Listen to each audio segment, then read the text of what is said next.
संघर्ष ही जीवन है। एक बार एक किसान भगवान से बहुत नाराज हो गया। किसान बहुत ही मेहनती था। बहुत मेहनत से वह खेतों में अनाज उगाता, उसकी देखभाल करता, पर अक्सर उसकी फसल खराब हो जाती।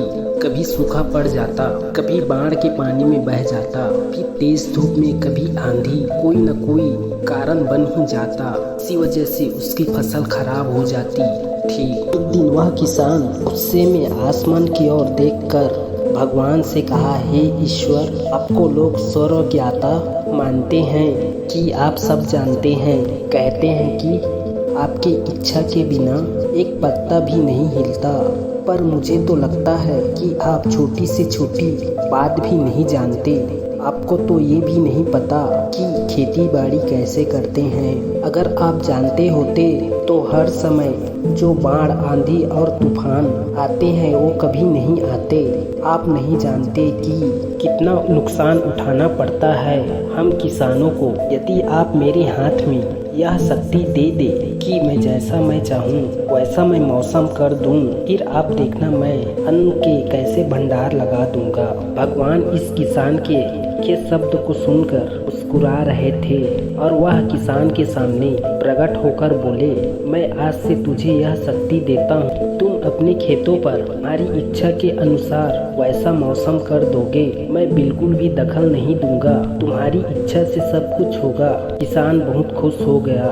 किसान ने गेहूं की फसल अपनी खेत में बोई। जब उसे लगा कि खेतों को धूप चाहिए तो खेतों में धूप मिले, जब पानी बरसना चाहिए तभी पानी बरसे। आंधी तूफान बाढ़ कुछ भी उसने अपने खेतों पर आने नहीं दिया। किसान के खेत में इस वर्ष ऐसी फसल हुई जैसी कि कभी नहीं हुई थी।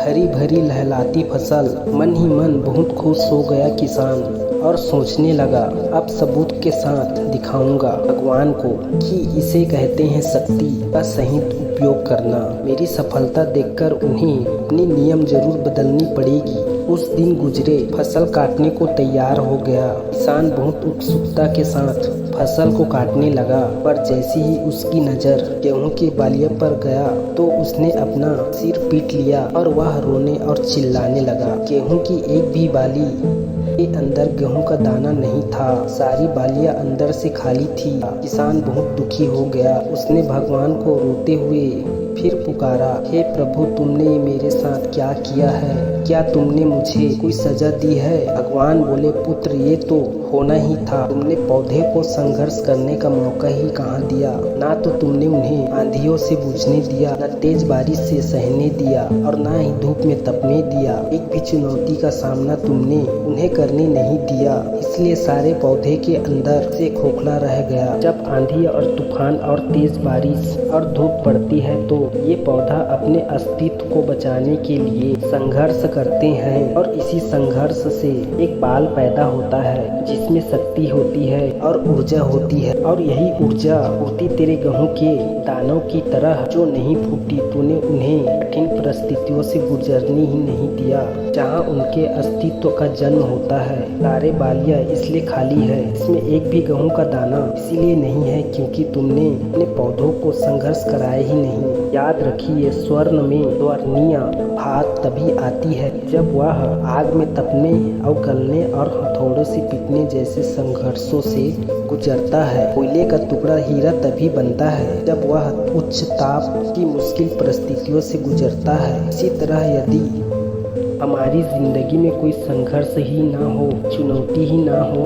तो हम भी गेहूं की बालियों की तरह खोखले रह जाएंगे। कोई अस्तित्व नहीं होगा हमारा। विपरीत परिस्थितियों, चुनौतियों और समस्याएं हमें अधिक निखारती है। यदि जीवन में कठिन परिस्थितियां और चुनौतियां आए तो घबराना मत, बल्कि सामना करना, विश्वास करना कि आप और अधिक निखार जाएंगे और अधिक मजबूत बन जाएंगे। किसी ने कितना सही कहा है, जिंदगी जीना आसान नहीं होता, बिना संघर्ष के कोई महान नहीं होता। जब तक ना पड़े हथौड़ों की चोट तब तक पत्थर भी भगवान नहीं होता।